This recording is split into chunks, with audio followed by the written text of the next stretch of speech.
forward section, precip out there, base out there, base here, big cell incoming. Time lapsing. John's time lapsing. We're about to get rained on here, but we're gonna time lapse this coming in and then time lapse it leaving. Wow, look at that tilted updraft. Whoa! Right, here we go, straight up. Straight up. Big updraft arm here, and it's leaning over. Sheared. Right over here, and there's the top of it. That's embedded in front of this solar cell. That is nice. It's June 8th, and we've another good thunderstorm set up this season. This actually looks to be one of the more interesting ones of the whole year, up to date. Very unstable air coming up from the southwest. Model showing well over 1000 kilojoules of CAPE. Lifted index -4. Deep layer shear right across the country. They're actually the photograph SQTs were actually showing very low cloud bases today, which interests me a lot because I mean there's going to be surface based convection, very low bases, very buoyant low bases, but the wind shear, good lapse rates, cold air aloft -40 degrees. It all looks good for an outbreak of really heavy convective showers and thunderstorms today. Furthermore, there's a slight risk of large hail. Well, East effects have addressed it, convective weather have addressed it. They actually have a severe box out below the border, which is the first severe box this year. And Tony Gilbert from UK Weather just put out his first Irish forecast this year too, covering it as well. He's even given a risk of supercells in the middle of the country.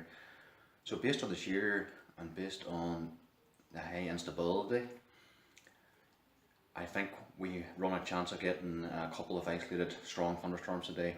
Really heavy downpours from them, real high precipitation risk. But I also think there's a good chance of funnel clouds and even a tornado. Some of these storms, even though they technically won't be supercells, they will have supercell characteristics by the wind shear, the updraft, downdraft separation, the rain being vented forward from the updraft base. That helps it survive for much longer and become organised, and hence a greater risk of severe weather. Also a greater chance of photography. They tend to be better looking storms. So the south of the border seems to be the main area today, but I'm not going that far. But southern Northern Ireland, just above the border, looks like a good enough place.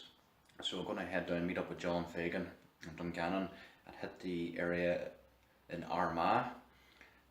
I think the Armagh, Enniskillen, County Down sort of area is a good place to start with, and perhaps even southern Tyrone. And then later I'll see what happens after that as the Cape moves further north. Maybe the storms will fire further north or in the Midlands, northwest. So it's going to be a long day, fingers crossed.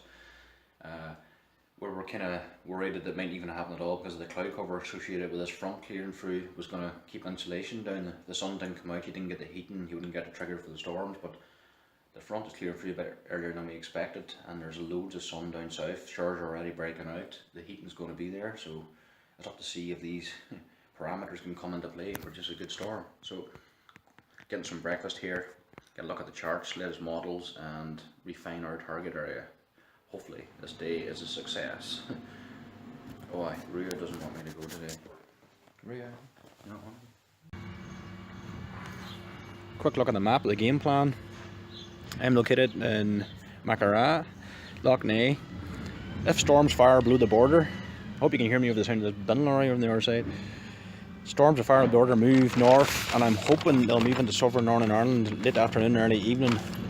I suspect the area around Armagh, Enniskillen, Newry, up into the west side of Loch Ness may be a good target area. Hopefully for the more organised, discrete cells anyway. There's still a chance maybe something will come up over Armagh, County Tyrone direction for the first part of the day. Whether it'll be sheared or not at this time, I don't know.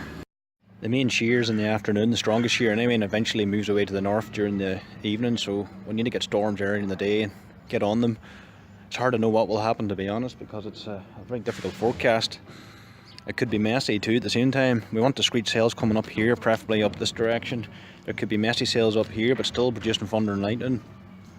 Good energy right through to after 9 o'clock in the evening, so pretty much anywhere can have a storm today. It's a difficult one to call, but at the moment, at this stage of the day, I'm still favouring border areas up into Armagh, that general area in Tyrone, southeast, maybe the west side of Loch Ney, south areas. So that's the game plan anyway. Starting to cloud over here now in Mackerrah. I see a few mid-level towers building. Rain it's on its way, so once this next front clears and the sun comes out, we should get some cells firing anyway, and then I'll hit the road and probably meet up with John Fagan and Dungannon, and then we'll take it from there. Currently 3:25 and we're on the road between Portadown and Armagh. Very heavy rainfall at the minute. It's convective in nature. There were sparks further south a while ago, so we're waiting out here to see if we can spot any lightning. And our game plan is to go further south of Armagh, find a good vantage point and watch out for later convection. And we'll see what happens after that. It's really hammering down here now. It's going to be a very wet day. Heavy downpours. Yeah, very heavy. Good, good.